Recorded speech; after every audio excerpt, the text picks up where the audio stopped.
je vais rappeler que les pédophiles invoquent le fait d'avoir une orientation sexuelle et que comme jamais ces textes n'opposent une limite extrêmement ferme sur la pédophilie et la pédocriminalité, et qu'au contraire ils invoquent une notion qui est celle du consentement de l'enfant, hein, c'est vraiment problématique.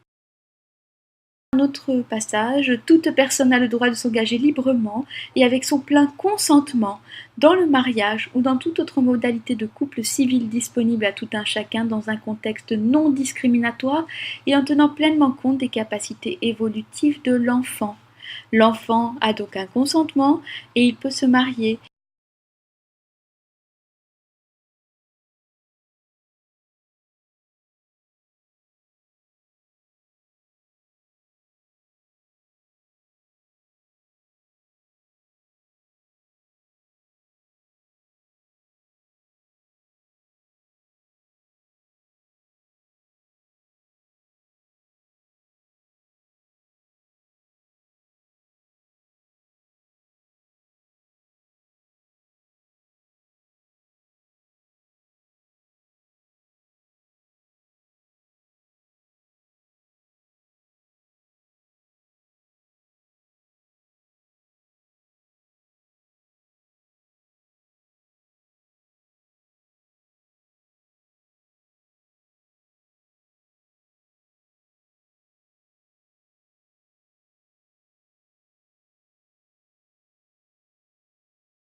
Comme les agresseurs s'y prennent souvent par la séduction avec les enfants, la preuve de la violence, menace, contrainte ou surprise est peu facilement démontrable.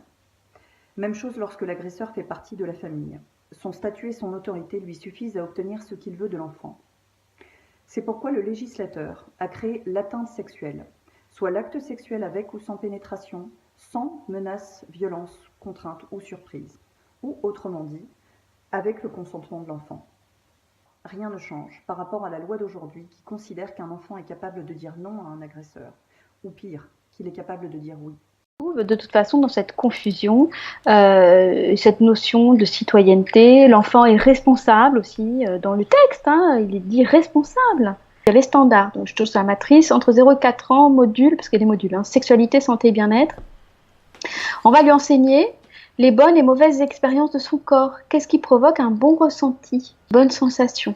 Le droit de refuser si l'expérience ou le ressenti n'est pas plaisant, ce qui implique le droit d'accepter si l'expérience ou le ressenti est plaisant.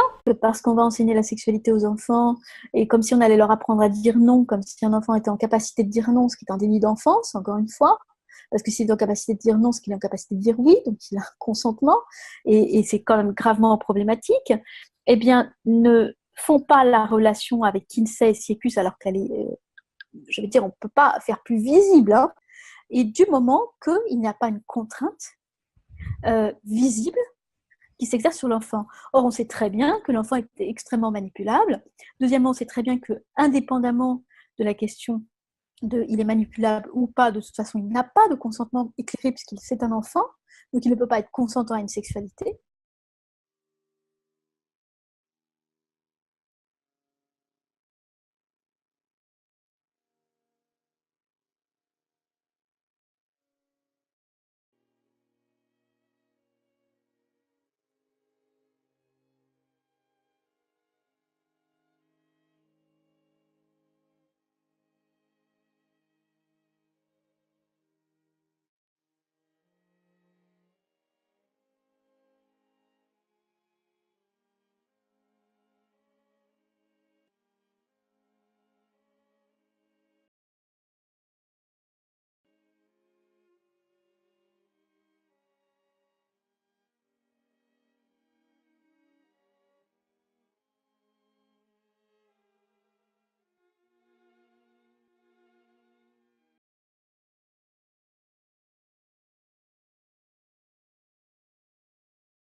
vont dire bon, bah, que leur enfant va pas bien, il a peut-être passé une mauvaise journée, mais l'enfant va se replier.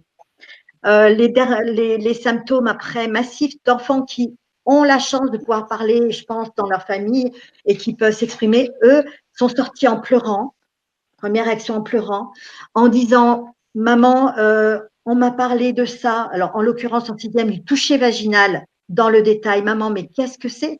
C'est sale, j'ai peur ». D'autres qui sont rentrés et se sont mis à vomir, ont vomi le lendemain, ont vomi pendant 2 jours, ils n'ont pas pu aller à l'école.